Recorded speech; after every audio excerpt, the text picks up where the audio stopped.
general demanem el que no ens han donat fins ara, que és una ajuda, bàsicament. Però una ajuda contundent, una ajuda que siga una llimosna. Les llimosnes que se les queden ells.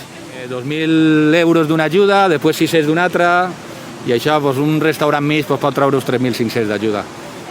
Per uns 30.000 que haurà perdut més els salaris dels treballadors, que habitualment són els dueños, que vols que gasten 20.000 euros un any menjant, doncs té 50.000 euros de pèrdues, contra 3 o 4.000 d'ajudes. Hauria d'estar la plaça esta plena.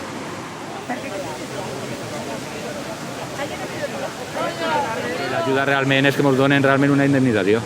Ens indemnitzen per el temps que ens han tingut tancats i per les restriccions, però no a nosaltres, a tots els sectors en general. Tots els sectors mereixen una compensació econòmica.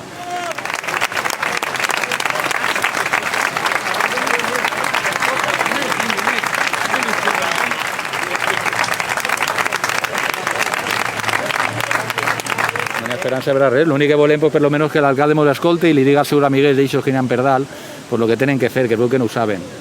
Perquè si destrueixen l'economia, després serà molt difícil alçar-la. Todos somos hostelería. ¡Está matando! No, mentira, no.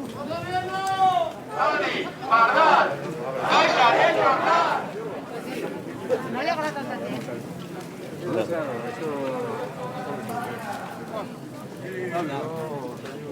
Y ahora que te está grabando, Miguel. Vamos. Más faena y menos politis. Más faena y menos politis. ¡Trabajar con dignidad! Pueden parlar en todo, deixamos muntar. Tin la honorabilitat de representar-vos.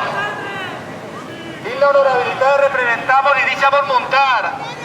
Va, demostra qui eres i demostra què vols al teu poble, que no ho has fet mai.